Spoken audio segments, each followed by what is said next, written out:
بسم الله الرحمن الرحيم إن الحمد لله نحمده ونستعينه ونستغفره ونعوذ بالله من شرور أنفسنا ومن سيئات أعمالنا من يهده الله فلا مضل له ومن يضلل فلا هادي له وأشهد أن لا إله إلا الله وحده لا شريك له وأشهد أن محمدا عبده ورسوله أما بعد جماعة anya sauciye ngane ya islam kalanda miye ngane wabote muharram bakemi neji nyongmai enyo kepa ni 26th of muharram marana nakani na bian wabote bakemi wo efe 26th of muharram afia pe o hejwe kejwe neji 1440 kajabini bala Muhammad sallallahu alayhi wa sallam eke sahaba amashi Makka kati Madina niji hijra efe pepe beke Christopher a calendar alo jembia calendar ngmena menenye ni 5th October 2018 wayo masalachi nemi niji Masjidu Shatri yateshi adua mi Accra Ghana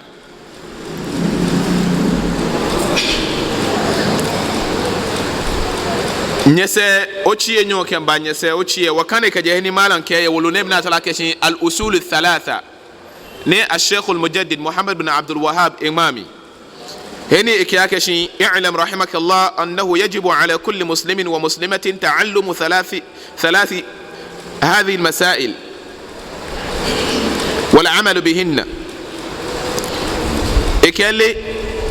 أو نمو يجولها بو لي akeshi ejo tike an muslim fe muslim nujo yoji ake ba kase neke masail nibi etene ne ke tuni no wakane ne ke shi al ula ken kleno na ne to ake obale ken kleno ne kenoji no bale ake shi anna no bale ake shi anna allah khalaqana wa razaqana wa lam yatrukna hamala بل أرسل إلينا رسولا فمن أطاعه دخل الجنة ومن عصاه دخل النار إكهني وبانا وبالي أكشي جيكلدا كشي الله سبحانه وتعالى لجي منيبو ni ejowo no fanu oyo nyungo ni kehawo ganyo po ba ko akeshi mini oyo ni je han ke habu no fiano no oyo nyungo ni kehabu no fanu oyo nyungo ni kehawo no fiane pa ke bole wo nyungo no ni ne fe se wala miyatrukna hamala eshi wa huyaka بل أرسل إلينا رسولا شموية تشلو كبهاو فمن أطاعه نكتشلو ننجي بالو محمد صلى الله عليه وسلم وفيوني بابو لتويه دخل الجنة إبابو تباديسو ومن عصاه وفيوني بابو لتويه دخل النار wancan mako mun kai inda mala yake cewa ka sani ya kai musulmi cewa wajibi ne kan kowane musulmi namiji da namace koyan mas'aloli guda ko masail guda uku kuma da aiki da shi na farko shine kasancewa Allah shine mahalicin mu kuma wanda ya arzuta mu kuma bayan haka bai cale mu haka kawai ba bai cale mu banza bayan halitta da kuma arzikin da ya bamu bai cale mu kawai mu je banza ba bal arsala ilaina rasula amma Allah ya aika mana manzanni ko in ce manzo shine Muhammad sallallahu alaihi wasallam faman ata'ahu duk wanda zai yi mai biyayya dakhala aljanna zai shiga aljanna wa man asahu duk wanda zai saba ma annabi Muhammad sallallahu alaihi wasallam dakhala an-nar zai shiga wuta wannan ba wani juya baya a duba ko ya yi ko bai yi ba a kawai duk wanda zai saba annabi Muhammad sallallahu alaihi wasallam ko ya ce ma kanshi musulmi zai shiga wuta ne balle christians su dai tun dama ce wutan suke she wanda ya tuba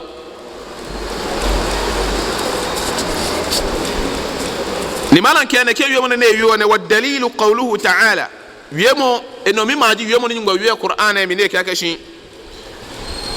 إنا أرسلنا إليكم رسولا شاهدا عليكم كما أرسلنا إلى فرعون رسولا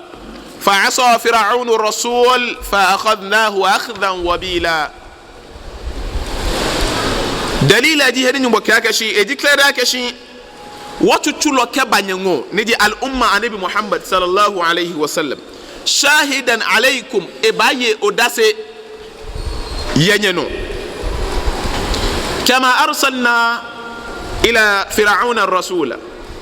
tamo beni balone banyango to beni achu balokete farungo shiminiba fa asa fir'aunu rasula li fir'auna egbo neke balone tuwe fa akhadnahu akhdhan wabila nuwa moleke pimo niji tuwe balamo pimo tuwe balamo momo dalili akan wannan magana shine magana da Allah yake cewa lalle mu aiko muku ya yani ku al'umma nabi Muhammad sallallahu alaihi wasallam mu aiko muku manzo e zama shaida akan ku kama yanda muka aika wa fir'auna manzo amma me faru sai shi fir'auna ya saba wa manzonsa sai Allah ya kama shi da azabansa noni jienyo biana akesa no wole ne numo ni bawo laji mo ne jo ke no fa ni wo woyo na gbene shi wo hu yaka ni mo fia mo ni obagbo egbalo to ene chikeba etukeba ne ba jajebwe ko gbole to baya lami ko bole to baya aljanna noni ji enyo no anna Allah la yarda an yushraka ma'ahu ahad fi ibadatihi لا ملك مقرب ولا نبي مرسل والدليل قوله تعالى وأن المساجد لله فلا تدعوا مع الله أحدا نونيجي نونوجي نو بانا وبان لكشي أن الله أكيد كلا كشي الله لا يرضى أن يشرك معه أحد في عبادته أكيد نو جامو مي أكيد نوكو نوكو كفاته nungwa sumoni ake noko ifatehi la malakun muqarrabun ake noko ikafate keji eje malaika bofo ne benke nungwa tete pode nta ake kafata nungwa hi wala nabiyyun mursalun alo balo na chule ake kafata nungwa hi naam mbene meko mebake shi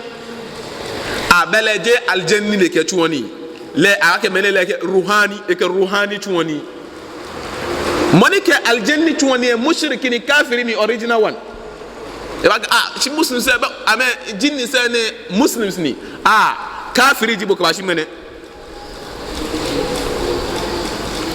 abam go na ke she ke jinni mo fiam no ba no ke inshallah kan ma sumu ke wa she go nge wojini tuwani ke no ne baba mo fiam ne ke ya asiri je asiri tumo woyo to ehia mo ko secret aka mene sane she to aka e sihr Allah ba ka mene e sihr lilele hu aba mano mina kan mene kafiri ni because jinni sa mene nche ameka ka shi mo ko fe kenkle ko ba no ba cha me o ke ha mo gba me ha mo ye me o ka hana me na he no wo wa na o kana rijalu min al-insi ya'uduna bi rijali min al-jinni fazaduhum rahaqa ba ma de sa ya biyo ni ke samata de aka me wa me ni kamete amehani samata me na he no wo moko wa jinni ni muslim ye ko chele ko e ba ne e ba ngulo tu ba ko wa iseke no ayi seke jinni ni muslim ni inshallah wo je una me ke cho won inshallah wo ye hu ye hia ke wo bon chemu pam ne jamana wo bi ele la memo ke gbena ton fi yake moko fe moko na ba ke mene fi o sihr sahir ni she ba to wiemo ni ba fe hausa wiemo yake ya asiri mene ya asiri papa mene fi oneke kawai kafiri ni because jinni se fo be ko mbe no ba nyo ka metu ni jame hani o fe kofur jame hani o fo trum ke chinyumbo amete me ko me na me fi onaka ne kuma me e be na me sole ye masalachi kame badane nye kwa ida ka fajr alo isha alo juma me sole alo dane abake dane ko ba so ko fi alo la ko ni emu onu ntomi o ko ni ne ba mo onu ntomi alo keje so no bo side ida ke abahani o ke gbonyo eyawo mami na me chake omlaje jini sana kama yo ka kabini sheyatin ni yo mi be kwa ba ko mami be ko sister be ko obi be wo skata na me hie me kwe na me hie lori ni amefio na kan ameya na kan maje egbe ma ngo da na chake mle ha me o da ne amebeto enjole mi because me na keke mami wasa keke bi wasa keke gbe ken na ko 2 years wasa sekelo no fila ke sekelo ni hie mami na me hie o na mo wa me ho bogo ma de sanu ye correct at least ko best cabo no ba fi awuro ba mo sekelo kele ba wo naked politicians na me ya naked me na awa me gbe won ake mala mfoi e shi nile lo me na me mi no wo eyan tesbi wo jara bia wa gbada awole mala amengoji me na me ya ni jinni se ha me na kan mlaji ake sekelo ato no ogbonyu moto tu egbele ni na wa dana me fe no osumo ha bo na gaji be na me yo ona ni mugo aga mugo jinni tuoni no ni hia boji no ba jiohe kajehi akele ye ni akele kan ekomi one chajo mini jo let one chabe no like Islam ene gama wiemoni hausa na ke boka le nju one che amefe kafiri ni jiame totomo epini ba je ka accident pina cause ameni sekelo ni yo ameni me epini yo seke ho ameni no ani sayyidina Umar me ke akume be mabie mlaji ka momo ko ni sahir ni ashofe lo ni mlani yo Islam ji egbe agbe ole ajiole ummami shimene mi no fio mene bia ne wo hala izza wo hala agboje ka awra wa ke le batanya ga malan le batanye isane nu ne yo tabi bia no boka wonje ne yo tabi bia na ga afu mu ko le ba ne ba dun na ba so le ba mene le ba so le agbonyu moni lan te he wo mi aka boka ni e so anya na moni ncho e wo mi aka fio ne ke mi e twa mi na kan dan ken so mo isane nka so ngwem na ga ji be ne ga mi wele ne ba fi mene me confusions ne ba je de ke totomo ne ba je la ameji me na meke ba kote yo mo te be ko me kwa shi no ni che na e bi na ke aja aka no ko fata anyu even kaji malaika po ni bofo ji na kan ni na kan bofo e pete nyu po de ncha ke femi ni aka fata anyu mo hi o amaka shi wo ruhani wo ka tuone ruhani arabic ne to ne chola hausa habo mi ne to aga ruhani e to aga bofo me ko me ga ruhani je bofo ni je jinni suni sha de bokwa amale ni ka ruhan noko na ke ngbe momoy ruhan momo we aljanni ya mecho aljanni kawai bofo ni moke amame gbonyu motwe la ya'suna allah bofo ya amame gbonyu motwe shayatin ni yo jinni sa ta amame fi onakan mo ke kala ka wa ke leke ruhani ni chuoni eji ke malaika ni chuoni muko be ne ka malaika chuoni woga kaka shi Islam eni lele fa ene bole mi chono ni mo nya kase ni le ni mi nke bomu moko bene ke bafo chuoni ne ke leke bafo chuoni ade sa ko be jinni zinna me ke chuoni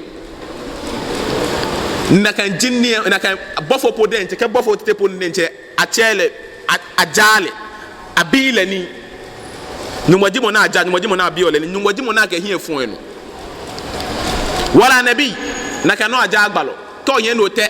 ake ya rasulullah ache agbalo muhammad numba bo ba ache ka te ake nyas ibrahim nyas jino kafiri chini kufur ni balopo aka ache la oni ni ne mugo ke dan chele balopo aka ache le oni senegal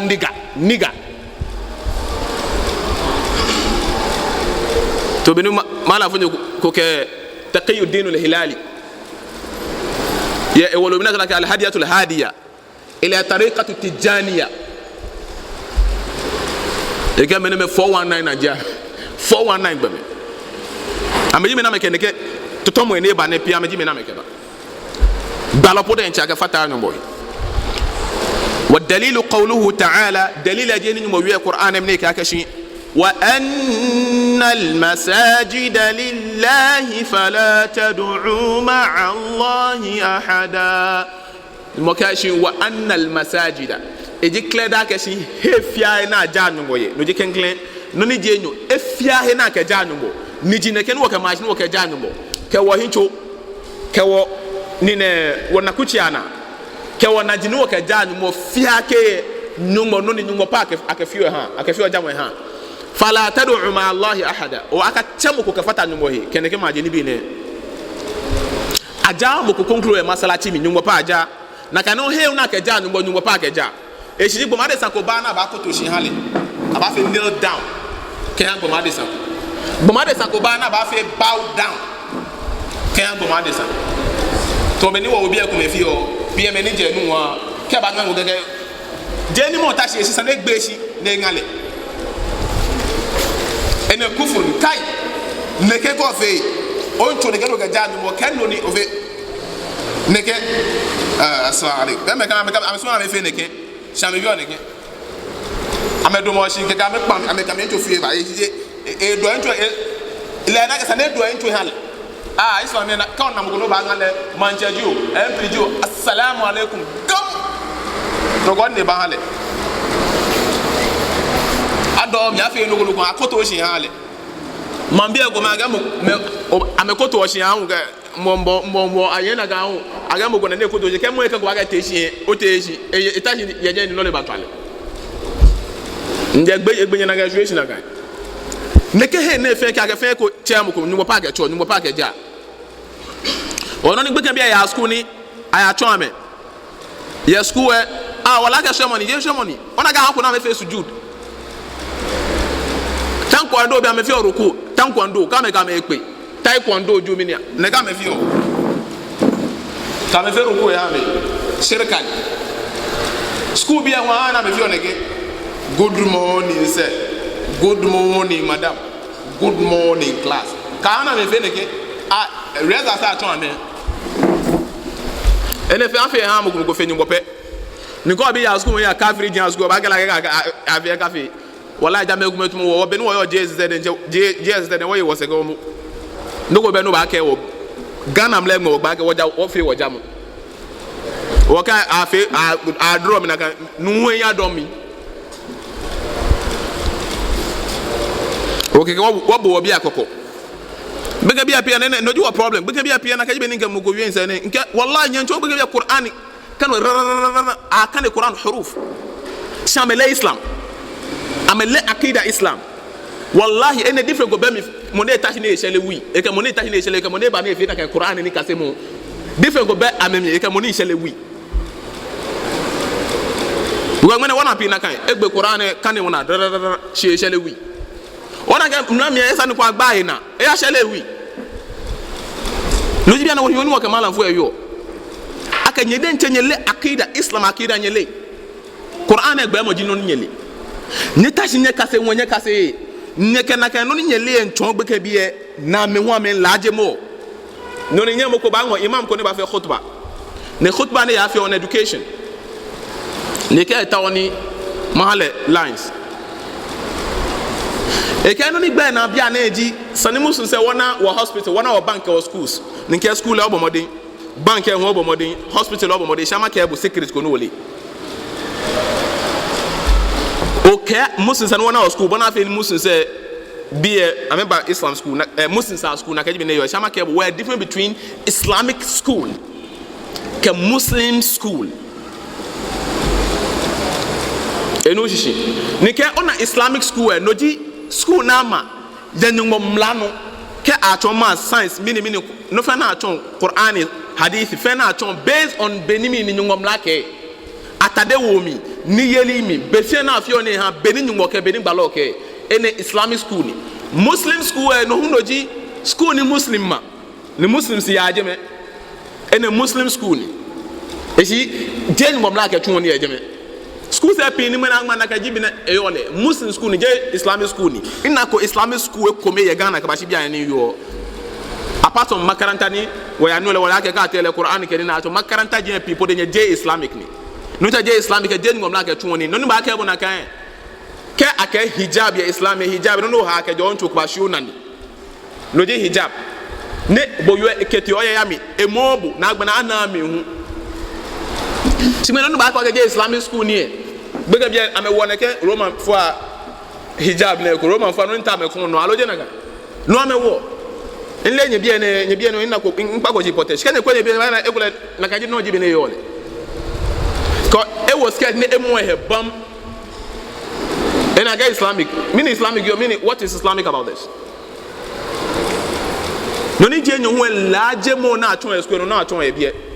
ni mahala example from social studies because mission in time we ko jimi na teacher fu ko jimi simi e kemin chon ni ken shehili large mo ni even ke Christians jimi ni chon me ken ka ma keshin benin ye ke ba ma exam say ni shama Kenya no kwali again no ni bia ne e ani me fa e jele mi chon ne ani hele fa ne ani ne ken fa the global warming. One of the factors is rapid population growth. Rapid population be no e fa afọ neke aka mi no ni bia ne neke maje ni bi na ba na ke ato na akwa solution ji aka early marriage no you no Islam we recommend ni bia na ye wo jia mi aga early marriage man no bo you no cause of problem. Ake early marriage no bo you no cause of problem. Ene na marketwa Islam marketwa aga teenage pregnancy you can marry na ko 20 years na marry na ya for aton society na ka ya na teenage pregnancy teenagers you can 19 18 and gbachi 13 kegbe ken 4 na kan bia me marry na 4 na kan bia me na teenage pregnancy ba akutu e ka ba ngole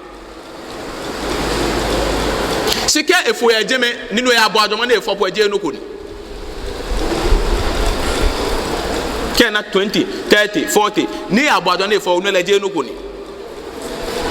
ene me no na achon no ni me ne ka ga ma Islam so called Islamic school say ne ke ma je ni bi no na achon agbele gbe ke bi an gbe no amelo na ga na ma achon la je mo ni bi fe ni yo syllabus e mi am achon fe because I'm me no amele akida amele left from right me na ke so called teachers say ameka say ko akida e eko wa me hu na ke Islamic school say for your information laje mo kometu ani ya no ye say na adia me ke ba bia laje mo kometu eno ni me na school ko first junction aga Islamic school ni so ma chegbe aga Muslim Islamic school kamo ko ya fi awure ka hia mo tofo ye ka ja me chichi after me naked ke ba do je ba me njo in the Islamic school ne numasa hawo neke ngamo na nga ni shirka ngamo ne no na afio ejeme no fia na afio fa me fio fia ke shame can deceive market Islamic school ni or shouldn't be deceived na kana ga nurse fu ato ame wo hijab ato ame feminine na ma wo hijab na ma roman fu anu egu kame na ne fe kan kame akale mo me bam aga Islamic no ni ji enyo no jinu wakan ye aka fe shirka ya shirka fe mo mi ngmeno banu me kwa mbaka shi aya akida kuna tanake akidatul wahdatul wujud e shi jame yo am yake nyumwa e kometo pe si e ye no fia no mi ena akida sufia jinu nyumwa e kometo pe si e ye no fia no mi e shi ji nyumwa le he yake kometo pe si bohun e o ba nyo ton nyumwa ko ke ma ba ke bi wa ke ani nyumwa gbe yo nyumwa yo nchomi lo onu nyumwa he yo nyumwa okay Allah e ke ni nyumwa gbe yo mi ni yo mi kana bon Allah ojibu o ka me ke la ona ke wana muko na ke sufia no mi ayo qadariya tijaniya no mi na no na o ba bi wa ke shi la ilaha illa dan je ko nyu shi ah ko e fe bo na agba ka me ma ba muslim no bi o mi na kan e ke la ilaha illa la nya kan nyu shi mi no esi no ya sufism no ji wahdatul wujud mi ne to na to la ilaha illa allah ke kwa ke la ilaha no ko beni sanaja no ona gen Islam no ji shinu la ilaha no ko beni sanaja illa allah janamo allah sike ka ma to ni la ilaha no ko beno bana na aja illa allah fe na kan ni allah ni ona ka afriji e ke no ko be e sike ona na aja papa na ni tashin no ko beno bana ka aja fe na kan ni no ji allah o ko na mgo na eja tepo de nche eja allah ene kafiri ni shirkan e ke mo ya alami nyumo sumo na fe na kan no ni jete no نجي أن من أطاع الرسول أن من أطاع لا يجوز له موالاة من حاد الله ورسوله ولو كان أقرب قريب. مالك نوني جيت نوني تواني وباي نجي إجي كلا كشي مفيا موني إبابو بالو محمد صلى الله عليه وسلم توي ووحد الله ne baja nyumba kometo pe no fia no fe momie la yajuzu lahu muwalatu esani ekemoko ba fe nyanyo na mo eto man hada Allah wa rasulahu moni ekenyumo ke gbalotwa walau kana aqraba qaribin even kaji ne ke monene ekenyumo ke gbalotwa eje okumin tutu eje ototo minto podenche na kan mo esa no kele ba fe suonlo esiji moko ye ne fi o shirka e kenyumo yemo tuni ke gbalo yemo tuni akesa no bo ba kola ko nyanyu kafiri ake nyanyu akọ kafiri ake nyanyu even kejo wokunyoni even kejo mami even kejo obini sane na ke oye hingba tuko ke agbonyumotwe fenoni ka agbobotwe ayemepie na me fe shirka fe bid'a egba me na yi ebi gbonyumotwe ebi wo hijab ebi wo niqab jesani ebi sole ye bi am jesani enga sole ye bi am jesani enga wo hijab jesani bia ne ne gbonyumotwe egba na yi kenyumwe toni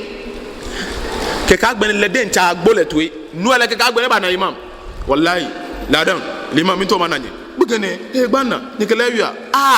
pa ko ne bombo na agba mo agbene dan e dobo dan onu ya agbene si be ne gbonyumotwe ne egbogba lo to ejo isani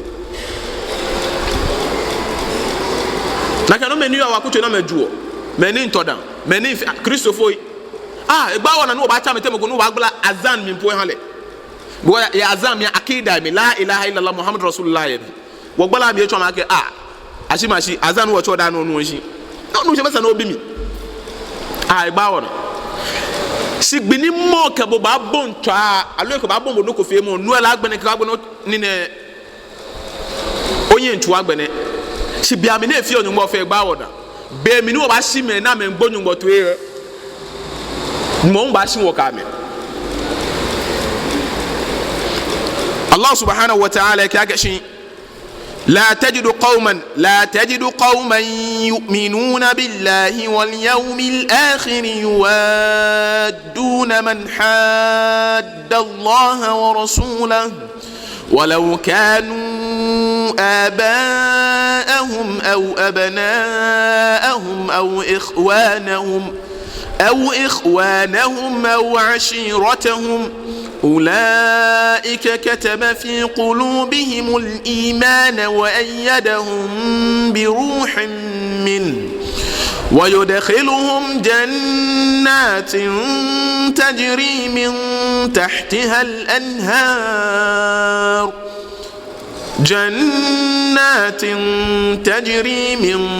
تحتها الأنهار خالدين فيها رضي الله عنهم ورضوا عنه أولئك حزب الله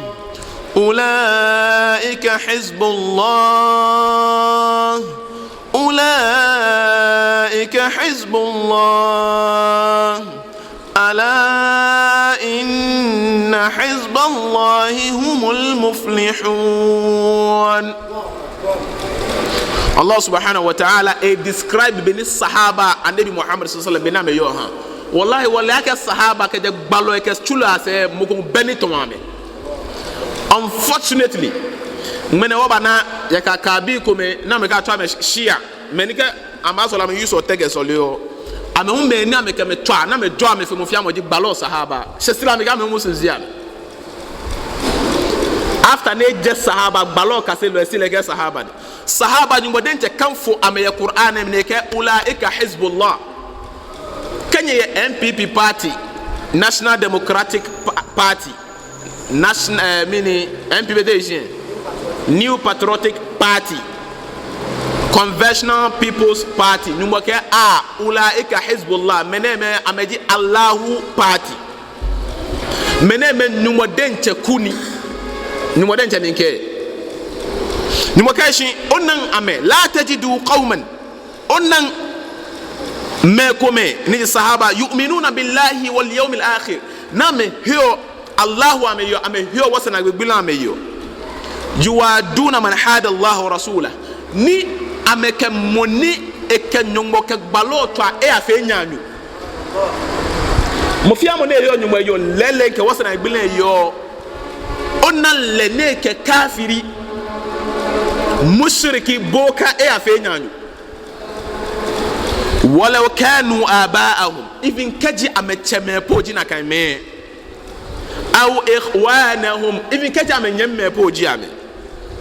aw ashiratahum alo akaji meni amewoku me na meja ametoto min chopoji ame nuwaka ona na ke gbemene moni e na kan hemo ke yelie ulaika kataba fi qulubihim al-iman menema meji meni hemo ke yeli eheshin ya metuyami wa ayyadahum bi ruhin minhu ninyumahu ewa ni di Jibril apleke wojinke bahameshi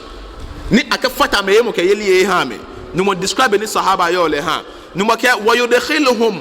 wayudkhiluhum jannat minyumon kame bawo paradiso tajri min tahtiha al-anhar paradiso ni nu srote njofu yeshishi mango juice apple juice nudenche nu denche taste different none taste lemon none taste apple none taste different ne cordon paradiso wana ni nu ehu yeshishi tumoduma aquarium no none fi aquarium ko jannatin tajri min tahtiha al-anhar khalidina fiha ambahi shiyami kiashina no radiyallahu anhum mene ni sahaba nyumo ke mi ehye amehi menyumo endorse ame won mene kama ko kai shi afe ne ke ke sahaba on ke afe ne ke ko ke sanu wo bo mene tuwe ko ke le je sahabini je sahabani e fata sahaba sahaba menyumo ke ehe amewo mi wo ke yin amese mu wa fe mi ni e ba hemi ewo mi sahaba mejime na to ake salaful umma salafu salih hiye loy alo hiye chon loy papai wo blema bi papai numo ka meneme radiyallahu anhum min yumo imi isha amehi waradu an ulaika numo ka waradu anhu na ma mi isha numo yi ulaika hizbullah numo ka meneme ameji Allah party Allahu party ala inna hizballahi humul muflihun ejikle da ka shin numo ejikle da ke nyumo ekumi no nyumo kuwe ameji me na be yekuni wallahi no ko ma ke wallahi ka gbe tijaniya party ka gbe shia ka gbe noko yi be Allahu party loji mi ni qur'ani ka sunna ya sahaba ame gbajano tono ala manhaj salaf ka fata mugo ibi ko no aka me ko ba che kuko ye ko ka me imam na ma ke ahlu sunna jame naam sanoto ahlu sunna sano nye balo sunna se si ka fata me ko na me che ku na me wa me na kan yi ame ho ame ke me ne show different be mi gana wana ke chief imam ke ananyo shangbele na ke ga ke ahlu sunna wal jamaa chief imam on ke shi aka gbele na ke gbe ni imam ke shi aka gbele na ke le ka gbele na ene je no wonto muslim hin shaka muslim shi yemo qur'an ke sunna o ko meto ke sole mo ke ame ma soli ko na ne me ne le won yonyo ke gbalo se onyanyo ni monika mo ke gbalo ya even keje e fa ke era woni ni pone efie e ashi nwe e ashi ye ni wota ne sila jo onyanyo ni numo ke malaka i'lam arsharaka Allah li ta'atihi e ke nanolo nyumbo e jaje min ke bo fiake ya nyumbo tuebo ke gbalo tuebo mi ake anna al hanafiyyah millata ibrahim ake nyumbo kometo pe jamo noji anabi ibrahim egbe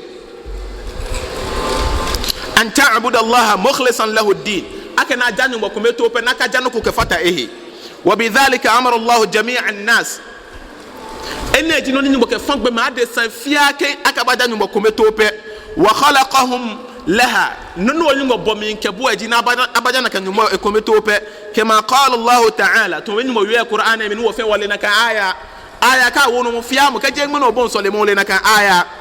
nonu mo ka shi wa ma khalaqatul jinna wal insa illa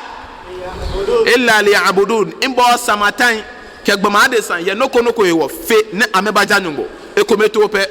wa ma'ana ya'budun nonu ake wo baja nyumbo mini je shishi yuwahidun amejale ekometo pe wa a'zamu ma amara Allah bihi tawhid noni nyumo fane tifem laje fe no di tawhid la ilaha illa Allah muhammadur rasulullah wa huwa ifradullah bil ibada no jino ba je nyumo ye jamo ekoko me fi ake mi no jale ekometo ye nyumo ekoko me fi ake na ehwe mi no jale ekometo pe abanyumo ko ni sa na aja ya anokwale mi na ba na ye se jenemi ke wasa na igbile no fi Allah pe wa a'zamu ma naha anhu ash-shirk noni abohe kokofe no fiano no je shirk mene moko wazi be ni sumoni gbama de se sumole wo keke shi tawhid shi shirk keke to ete you about marriage ete you about beke bi na ebu mu beke bi na ebu mu ehin yo hu sa no bu owu nu hu sa no kwanga si noni eminti fefe no jisa na share about la ilaha illallah na gbene akwa shirka na ake atukulete wo shi na gbele dugudugu ka gbene ka ga he mini yo yin ene no ji da'watu ghayrihi ma'ahu ni obacha no konklo ya nyumbo se ka fata nyumbo hi wa dalilu qawluhu ta'ala no mi maji no ni nyumbo yo Qur'an ne ka shi wa'budu Allah wa la tushriku bihi shay'a neja nyumbo neka noko ka fata nyumbo ya jamumi wa managbe ni ka se mo mene enagbe malan ke fa idha qila laka keji moko bibo akeshin biana ni kase mon woka se obiana womba conclusion yene ke topic neno keji moko bibo akeshin mal usulu thalatha mal usulu thalatha meniji usulu thalatha meniji pampi ete ni mala je ne ka shi eji doye muslim na ke sani ele meniji na ke no dan wo ba ko meniji answer malan ke ni bi ete ko muslime do ake jole na kan no ni wa wie fen wo ken bana gbe na ba nya ha na kan answer nam nyomole ke gbalole ke islam le ke no mima ni bi ete ni gbalo nyomole ke gbalole ke islam le ene no di al usulu thalatha pampin alo shishifa eten mana kama ko bibwe akachi mal usul thalathatu allati yajibu ala al-insani ma'rifatuha noni eje otike an muslim gboma de sa ke le pampi eten alo shishifa eten menejinwe faqul kema mo akenoji ma'rifatu al-abdi rabba ninyon bale enuncho wa dinahu ni ebale enuncho jamu because mine be jamu ayepi ay Christianity, Ogbonism, tribalism, mini Tijanism, Shiism jamu opini shitenji nyumwa jamu no bale nyumwa no je me kuma no je Tijani no je Ahmad Gulam no je mukumko no nyumwa no teno ninjie ni obale le wa nabiyahu ni abale igbalo sallallahu alaihi wasallam Muhammad sallallahu alaihi wasallam ni bi eteneji no nyumole jamole ke gbalole wambi Allah subhanahu wa ta'ala fioni wakase wambi nyumone hawo jomo ni yomi heni wotoye wambi nyumone sale hawo wambi nyumone hani wogbo yele ejamono ke ba te woshin ete woshin yele ejamono me we ne because Professor Ojobi in Nigeria